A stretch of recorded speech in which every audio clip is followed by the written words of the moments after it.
ஓம் சரணாகத தீனார்த்த பரித்ராண பராயணே சர்வசியார்த்திகரே தேவி நாராயணி நமஸ்துதி.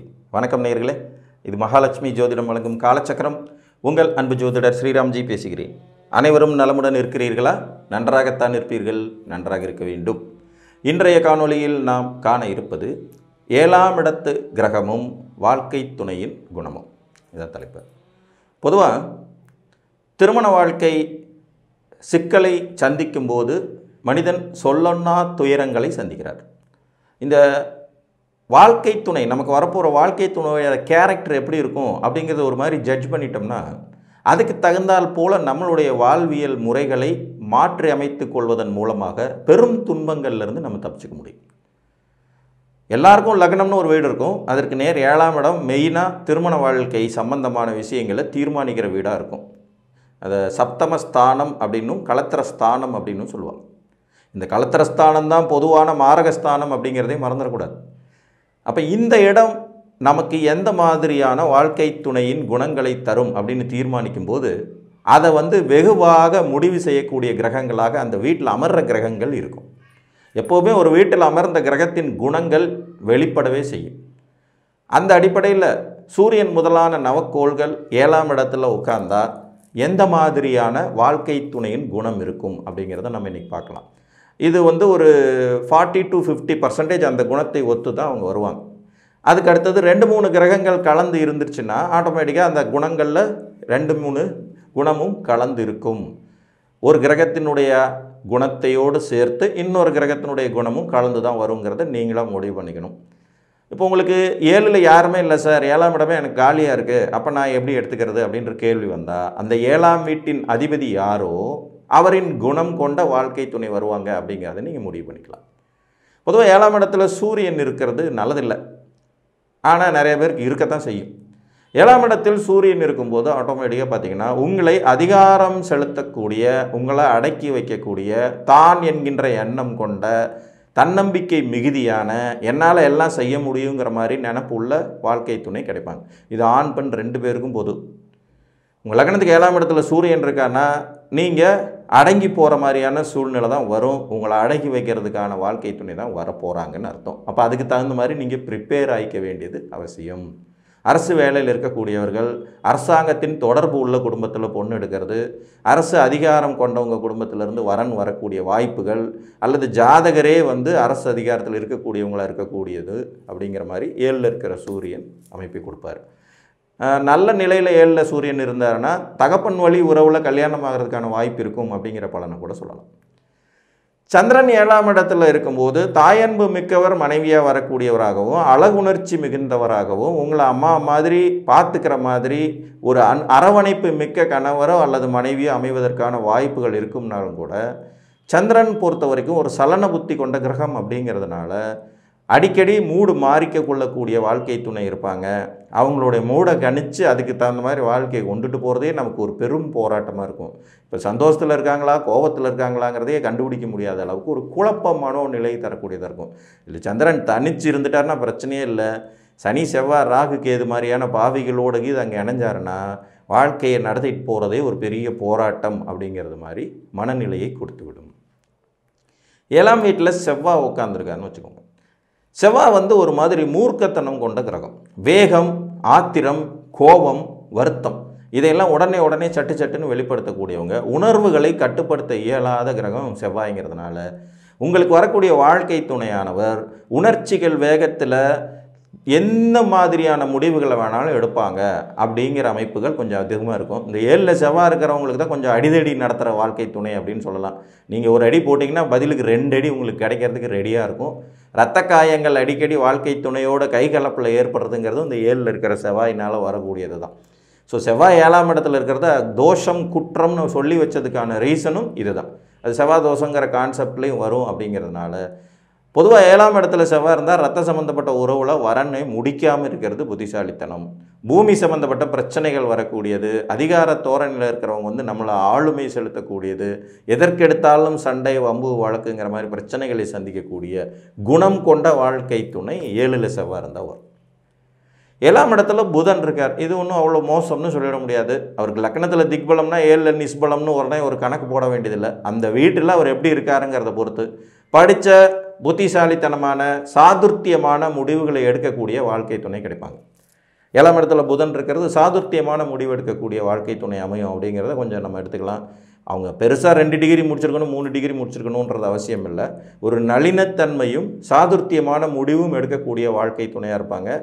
எந்த சூழ்நிலையும் ஈஸியாக கடந்து போகக்கூடிய தன்மை கொண்டவங்களாக இருப்பாங்க. கொஞ்சம் ஹியூமர் சென்ஸ் அதிகமாக இருக்கும், நகைச்சுவை உணர்வு ஜாஸ்தியாக இருக்கும். சந்தர்ப்ப சூழ்நிலைக்கு தகுந்த மாதிரி தன்னை மாற்றி அமைத்து கொள்வார்கள். எல்லா விதமான சூழ்நிலைகளிலும் பொருந்தி போகக்கூடியவங்களாக இருப்பாங்க, அறிவாளிகளாக இருப்பாங்க. அந்த வகையில் 7ல் புதன் இருக்கிறது சிறப்பு. அதே மாதிரி 7ல் புதன் ஆட்சி உச்சம் மூலத்திரிகோண வலுவோடு இருந்தார்னாலோ அல்லது சுபர் வீட்டில் அமர்ந்தாலோ மாமன் வீட்டில் பொண்ணு எடுக்கும் யோகிதை உண்டு அப்படிங்கிறது மாதிரி எடுத்துக்கலாம். சந்திரன் 7ல் இருக்கும்போது தாயாதி வர்க்கத்தில் பொண்ணு எடுக்கலாம். சூரியன் 7ல் இருந்து நல்ல நிலைமையில் இருந்தார்னா தகப்பனாதி வர்க்கத்தில் பொண்ணு எடுக்கலாங்கிற மாதிரி புதன் இருந்தால் எடுக்கலாம். இங்கே செவ்வாய் மட்டும் இருந்தால் தான் ரத்த சம்மந்தப்பட்ட பொருளை எடுக்கக்கூடாது அப்படிங்கிறது மாதிரியான விதி வரும். அடுத்து 7ஆம் இடத்துல குரு இருக்கிறது. இது ஒரு நல்ல அமைப்பு தான். ஏன்னா லக்னத்தை குரு பார்ப்பாருங்கிற அடிப்படையில் குரு ஒரு தன்னலம் இல்லாத கிரகம். அப்படிங்கும்போது உங்கள் வாழ்க்கை துணை உங்களுக்காக என்ன வேணாலும் செய்ய ரெடியாக இருப்பாங்க அப்படின்னு அர்த்தம். இதில் கேந்திராதிபத்திய தோஷத்தை குரு பெற்று ஆட்சி அடைந்த நிலையில் இருக்கிறத அவ்வளோ சிறப்புன்னு சொல்ல முடியாது. இது மிதுன கன்னி லக்னக்காரங்களுக்கு மட்டும்தான் வரும். அங்கே கேந்திராதிபத்திய தோஷமாக அது வேலை செய்யும். மகர லக்னக்காரங்களுக்கு 7ல் உச்சம் பெற்ற குருவெலாம் நல்ல வாழ்க்கை துணையை கொடுக்குறாரு. ஒரு அரவணைத்து செல்லக்கூடிய மந்திரி மாதிரி உங்களை வழிநடத்தி செல்லக்கூடிய பொருளாதார ரீதியாக சரியான முடிவுகள் எடுக்கக்கூடிய வாழ்க்கை துணை கிடைப்பாங்க. குழந்தைத்தனமும் கொஞ்சம் இருக்கும். அதே மாதிரி புத்திர சந்தான விருத்திகள் நல்ல விதத்தில் ஏற்படும். 7ல் குரு இருந்தார்னா அந்த அமைப்புக்கு உண்டான ஒரு மதிநுட்ப மந்திரி மாதிரியான வாழ்க்கை துணை கிடைப்பாங்க. அதன் மூலமாக வாழ்வியலில் முன்னேற்றம், வெற்றி, திருமணத்துக்கு பிறகு பொருளாதாரத்தில் வளர்ச்சி போன்றவைகள் நிச்சயமாகவே ஏற்படும். பொறுமையும் இருக்கும், விட்டு கொடுக்கலும் இருக்கும், சகிப்புத்தன்மையும் இருக்கும், அதே நேரத்தில் புத்திசாலித்தனமும் இருக்கும். அதனால் 7ல் குரு இருக்கிறதுங்கிறது ஒரு சிறப்பு தான். புதனும் குருவும் 7ல் இருந்தாங்கன்னா நல்ல வாழ்க்கை துணை கிடைக்க போகுது, அறிவாளியான வாழ்க்கை துணை வரப்போகிறாங்க. அதன் மூலம் வாழ்வியலில் நல்ல முன்னேற்றம் இருக்கும் அப்படிங்கிற மாதிரி இருக்கலாம். பொன் பொருள் ஆபரண சேர்க்கையும் கூட இந்த 2 கிரகங்களும் 7ஆம் இடத்துல இருக்கும்போது, இதெல்லாமே தனிச்சு இருக்கும்போது தான். இன்னொரு கிரகத்தினுடைய இணைவுன்னு வரும்போது அது கொஞ்சம் ஒரு மாதிரி கலப்பு பலன்கள், குளறுபடியான பலன்கள்ங்கிற மாதிரி போயிடும். அதையும் நீங்கள் ஞாபகத்தில் வச்சுக்கணும். ஸோ குரு 7ல் இருப்பது நல்ல குணமுள்ள வாழ்க்கை துணை கிடைக்கும் அப்படின்ட்டு. சுக்கிரன் 7ஆம் இடத்துல இருக்காரு. சுக்கிரன் 7ஆம் இடத்துல இருக்கும்போது வெகு செலவாளித்தனம் கொண்ட வாழ்க்கை துணை கிடைப்பாங்க. எப்போதுமே ஆடம்பரமாக இருக்கணும், கவர்ச்சிகரமாக இருக்கணும், லைஃப்பை என்ஜாய் பண்ணணும், நிறைய ட்ராவல்ஸ் பண்ணணும், நிறைய டூர் போகணும், ஆடம்பரமான பர்ஃப்யூம்ஸு, ட்ரெஸ்ஸு, தங்கும் விடுதிகள், ஹோட்டல் உணவகங்களில் போய் சாப்பிடணும், வாரத்துக்கு 2 நாள் வெளியில் போகணும், சினிமா போகணும், மூவி போகணும், ட்ராமா போகணும்னு அந்த மாதிரியான ஒரு லக்ஸேரியஸ் லைஃப்பை விரும்பக்கூடியவர்கள் வாழ்க்கை துணையாக வரக்கூடிய அமைப்பு உண்டு. இதில் புதனும் குருவும் பெரிய அளவில் நன்மைகள் தர மாதிரி சுக்கிரன் கொடுக்கறதில்ல. ஏன்னா அது ஒரு மாதிரி காரகோ பாவக நாஸ்தி விதியை கொடுக்கக்கூடியது. 7ஆம் இடத்துக்கு கலத்திரக்காரகன் சுக்கிரனே நேரடியாக தொடர்பு கொள்ளும்போது வாழ்க்கை துணை கொஞ்சம் படோபகாரத்தை விரும்பக்கூடியவர்களாக வந்துடுவாங்க. அதாவது பந்தா பேர்வழிகள்னு சொல்லுவாங்க இல்லையா, அந்த மாதிரி அதிகமாக அழகுணர்ச்சி மிக்கவர்களாக, ரொம்ப கவர்ச்சியை விரும்பக்கூடியவர்களாக, எப்போதுமே சந்தோஷமாக இருக்கணும், அந்த சந்தோஷத்துக்கு என்ன வேலை கொடுக்க வேணாலும் ரெடியாக இருக்கணுங்கிற மாதிரியான வாழ்க்கை துணை அமைஞ்சறதுக்கான சாத்தியக்கூறுகளை சுக்கிரன் 7ல் உட்காரும்போது கொடுப்பார். இது கொஞ்சம் செலவாளித்தனத்தை கொடுக்கும். செலவாளித்தனம் அதிகமாகும்போது ஆட்டோமேட்டிக்காக வீட்டில் கடன் பிரச்சனைகள், அதனால் கருத்து வேறுபாடுகள், நான் நினச்ச அளவுக்கு என்னோடய வாழ்க்கை துணை பெருசாக என்னை சந்தோஷமாக வச்சுக்கலைங்கிற குறைபாடுகள் இதெல்லாமும் சுக்கிரன் 7ல் இருக்கும்போது வந்துடும். சனி 7ஆம் இடத்துல இருக்கார். இது ஒரு சங்கடமான விஷயம்தான். பாவக்கோள்களில் முதன்மையானவராக வரக்கூடிய சனி 7ல் இருக்கும்போது முதல்ல அவர் திக்பலம் அடைஞ்சிடுவார். அதனால் லேட் மேரேஜுங்கிற ஒரு ஆப்ஷன், இல்லைன்னா ரொம்ப சின்ன வயசுலேயே கல்யாணங்கிற மாதிரி வந்துடும். வாழ்க்கை துணை டோட்டலாக முரண்பாடான அமைப்பில் தான் வருவாங்க. உழைப்புக்கு முக்கியத்துவம் கொடுக்கக்கூடியவங்களாக இருப்பாங்க. பர்சனாலிட்டி பெருசாக இருக்காது. பொதுவாக 7ல் சனி இருந்த உங்கள் லக்னம் ஜாதகம் இருக்குன்னா நீங்கள் வேலைக்கு போகிற வாழ்க்கை துணையை கல்யாணம் பண்ணிக்கிறது புத்திசாலித்தனம். சின்ன வயசுலேயே ஒரு சான்ஸ் கிடைக்கும் போதே மேரேஜுக்குள்ளே போயிடுங்க. அப்படி இல்லைன்னா ஆண்களாக இருந்தால் 36 வயசு வரைக்கும், பெண்களாக இருந்தால் 32 வயசு வரைக்குமே திருமணத்தை கெடுத்துடக்கூடிய சக்தி சனிக்கு உண்டு. அதே மாதிரி தோற்றத்தில் அவ்வளோ ஒரு கவர்ச்சிகரமான தோற்றம் இருக்காது. ஒரு மாதிரி வயோதிகத்தன்மை கொண்டவங்க வாழ்க்கை துணையாக வருவாங்க. சின்ன வயசுலேயே சிலருக்கெல்லாம் பார்த்திங்கன்னா முடி நரைச்சி போயிருக்கும், ரொம்ப ஒரு மாதிரி கிளத்தோற்றத்தில் இருப்பாங்க. 30 வயசுன்னு தான் சொல்லுவாங்க, பார்த்திங்கன்னா 45 வயசு ஆள் மாதிரி இருப்பாங்க. அந்த மாதிரியான அமைப்பு கொண்டவங்களை கொண்டாந்து வாழ்க்கை துணையாக வருவாங்க. சுத்தம் பேண மாட்டாங்க. 7ல் சனி இருக்கிறவங்களுக்கு வாழ்க்கை துணை பார்த்திங்கன்னா எப்போ பார்த்தாலும் பிசுக்கு நாத்தம், அழுக்கு பிடிச்ச மாதிரி, ஒரு மாதிரி ட்ரெஸ்ஸிங் சென்ஸ் இருக்காது, ஒரு பளிச்சுன்னு தோன்றணும்னு நினைக்க மாட்டாங்க. எந்த ஒரு இதாக இருந்தாலும் தன்னோட உடம்புலையே தொடச்சிக்குவாங்க. கையை கழுவிட்டு அப்படியே உடம்புல தொடச்சிக்கிற குணம்லாம் அந்த சனி 7ல் இருக்கிறவங்களுடைய வாழ்க்கை துணைக்கு இருக்கும். இவங்களுக்கு இருக்காது, வாழ்க்கை துணைக்கு இருக்கும். ஸோ சனி 7ல் இருக்கிறது ஒரு விரும்பத்தக்க நிகழ்வு இல்லை அப்படின்னு தான் சொல்லணும். சூரியன், சந்திரன், செவ்வாய், குரு, சுக்கிரன், சனி, சந்திரன் பார்த்தாச்சு. அடுத்தது ராகு 7ஆம் இடத்துல இருக்கும்போது கிட்டத்தட்ட சுக்கிரன் 7ல் இருந்தால் என்ன வருமோ அதுவே ராகு வரும். ஆனால் அதோடு சேர்த்து சீட்டிங் பண்ணுறதுக்கான வாய்ப்புகள் அதிகமாக இருக்கும். உங்களை ஏமாத்துறதுக்கு உங்கள் வாழ்க்கை துணை எப்போ வேணாலும் தயாராக இருப்பாங்கன்னு சொல்லுவோம். சுவர்களோட தொடர்புலாம் இல்லைன்னா நிச்சயமாக ஏமாற்றத்தை சந்திக்க வேண்டியது வந்துடும். அது பண விஷயத்திலே ஆகட்டும், ஒழுக்க விஷயங்கள் ஆகட்டும், பொய் நிறையா சொல்லக்கூடியது, இல்லாததை இருக்கிற மாதிரி படோபகரமாக காட்டுறது, எப்போதும் ஆடம்பரமாக இருக்கணுங்கிற நினப்பை தர்றது. ஏன்னா அது ராகு கேது தோஷத்துக்குள்ளேயும் வரும். லக்னத்தில் கேது இருப்பார், 7ல் ராகு இருப்பாருங்கனால விரிவடைந்து கொண்டே செல்லும் எண்ணங்களும் செயலும் சிந்தனையும் கொண்டவர்கள் வாழ்க்கை துணையாக வர்றதுக்கான வாய்ப்பு அதிகம். பொதுவாக 7ஆம் இடத்துல ராகு இருந்தால் ஒரு மாதிரி கலப்பு திருமணம், காதல் திருமணம் மாதிரி பண்ணிக்கிட்டிங்கன்னா கொஞ்சம் நெகட்டிவ் பலன்கள் குறையும். ஜாதி விட்டு ஜாதி, மதம் விட்டு மதம், மொழி விட்டு மொழி கல்யாணம் பண்ணுறதெல்லாம் இந்த ராகு 7ல் இருக்கிறதுனால வரக்கூடியது. திருமணத்துக்கு பிறகு வெளிநாட்டில் போய் வசிக்கும் போது அதிகமான பாதிப்புகள் இல்லாமல் இருக்கும். குறைந்தபட்சம் வேற்று மொழி பேசக்கூடிய இடங்கள்லையாவது போய் நிரந்தரமாக தங்கிடுறதுங்கிறது இந்த ராகு கேது தோஷத்துக்கு ரொம்ப நல்ல ஒரு பரிகாரம் அப்படின்னு கூட சொல்லலாம். அந்நியத்தில் கல்யாணம் பண்ணணும், வெளியில் போய் செட்டில் ஆகணும், இது ரெண்டும் கண்டிஷன்ஸ் அப்ளைங்கிறது மாதிரி வரும். வாழ்க்கை துணைக்கிட்ட உண்மையை கொஞ்சம் எதிர்பார்க்க முடியாது, கஜா முஜான் தான் இருப்பாங்க. அதை அட்ஜஸ்ட் பண்ணிக்கிறதுக்கு உங்களுக்கு வேணும் குணம். இது சுபர்களோட தொடர்பில் இருந்துச்சுன்னா நெகட்டிவ் ரொம்ப கம்மியாக இருக்கும். பாவிகளோட தொடர்பில் இருந்துச்சுன்னா நெகட்டிவ் ரொம்ப ஜாஸ்தியாக இருக்கும். வாழ்க்கை துணையை நீங்கள் என்ன பண்ணாலும் திருப்திப்படுத்த முடியாது. அந்த திருப்தி இல்லாத நிலையிலேயே அவங்க வாழ்ந்துட்டுருப்பாங்கங்கிறது 7ல் ராகு இருந்தால் வரக்கூடிய. இதுவே 7ஆம் இடத்துல கேது இருக்காருன்னு வச்சிங்கன்னா நீங்கள் என்ன செஞ்சாலும் அவங்க சந்தோஷப்பட மாட்டாங்க. முதல்ல திருப்தி பட மாட்டாங்க. ரெண்டாவது கேது இருக்கிறவங்க சந்தோஷப்பட மாட்டாங்க. ரிசர்வ்டு டைப்பாகவே இருப்பாங்க. ஒரு மாதிரி மந்திரிச்சு விட்ட கோழி மாதிரி சுற்றிக்கிட்டே இருக்கக்கூடிய தன்மை கொண்டவங்களாக இருப்பாங்க.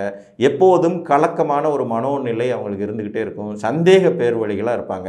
தாம்பத்திய வாழ்க்கையில் பெரிய ஈடுபாடு காட்ட மாட்டாங்க. எதுக்கு எடுத்தாலும் கோயில், பூசாரி, விரதம், ஜாதகம், நல்ல நேரம், கெட்ட நேரம்னு ஓவராக இரிட்டேட்டிங் பண்ணுறது மாதிரி பேசி பேசி ஒன்று வாழ்க்கையை ஒரு மாதிரி சூன்யமாக்கிடுவாங்க. அப்படி இல்லைன்னா அவர்கள் ஒதுங்கி இருந்து ரிசர்வ்டு டைப்பாக இருந்து பேசாமலே இருந்து நம்மளை ஒரு மாதிரி டென்ஷன் படுத்துவாங்க. ஏன்னா லக்னத்தில் ராகு இருந்தால் 7ல் கேது இருப்பார், லக்னத்தில் கேது இருந்தால் 7ல் ராகு இருப்பார். ஸோ இது ஒரு முரண்பாடான அமைப்பு. இது திருமண வாழ்க்கையின் சந்தோஷங்களை வெகுவாக குறைக்கக்கூடிய தோஷங்கள் வரிசையில் வரக்கூடியதுங்கிறதுனால இந்த ராகு கேது 7ஆம் இடத்துல இருக்கும்போது பார்த்து கவனமுடன் திருமணத்தில் வாழ்க்கை துணையை தேர்ந்தெடுக்க வேண்டியது அவசியம். பொதுவாக 7ஆம் இடத்துல கேது இருக்காருன்னா உங்களை சென்சிட்டிவாக வாட்ச் பண்ணிக்கிட்டே இருக்கக்கூடிய, சந்தேக புத்தி கொண்ட, எதற்கெடுத்தாலும் மூட் அவுட் ஆகக்கூடிய வாழ்க்கை துணை தான் கிடைக்க போகிறாங்கங்கிறது அர்த்தம். அதே மாதிரி ஆன்மீகத்தில் அதிக நாட்டம் உள்ளவங்களாவோ, மந்திர தந்திரம், பில்லி சூனியம், செய்வினை, ஏவல் இந்த மாதிரியான விஷயங்கள் அதீத நம்பிக்கை கொண்டவங்களாவோ, தொடர்ந்து மருத்துவ சிகிச்சை பெற்றுக்கொண்டு இருக்க வேண்டிய சூழ்நிலை கொண்ட வாழ்க்கை துணையும் அமைவதற்கான சாத்தியக்கூறுகள் இருக்கும். ஸோ 9 கிரகங்களும் இந்த மாதிரி உட்காரும்போது இந்த மாதிரி இருக்கும். உங்களுக்கு எந்த கிரகமும் இல்லாத வீடு அமைஞ்சால் அந்த வீட்டின் அதிபதி யாரோ அந்த குணம் கொண்டவர்கள் வாழ்க்கை துணையாக வருவாங்க. ஒன்றுக்கு மேற்பட்ட கிரகங்கள் கனெக்ட் ஆகும்போது கலப்பு குணங்கள், அந்த எல்லா கேரக்டருடைய குணங்களும் கலந்த மாதிரியான வாழ்க்கை துணை கிடைப்பதற்கான சாத்தியக்கூறுகள் இருக்கும் என்று கூறி, இந்த வாழ்க்கை துணையின் குணங்கள் நம்ம ஓரளவுக்கு ஜட்ஜ் பண்ணிட்டோம்னா அதுக்கு தகுந்த மாதிரி நம்ம லைஃப்பில் சின்ன சின்ன மாற்றங்கள் செய்து கொள்ளும்போது திருமணங்கிறதுல பெரிய சிக்கல் இல்லாமல் தப்பிச்சுக்கலாம். அதற்காக தான் இந்த காணொளி என்று கூறி மீண்டும் ஒரு காணொளியில் உங்களை சந்திக்கும் வரை உங்களிடமிருந்து அன்புடன் விடைபெற்றுக் கொள்வது உங்கள் அன்பு ஜோதிடர் ஸ்ரீராம்ஜி. நன்றி, வணக்கம்.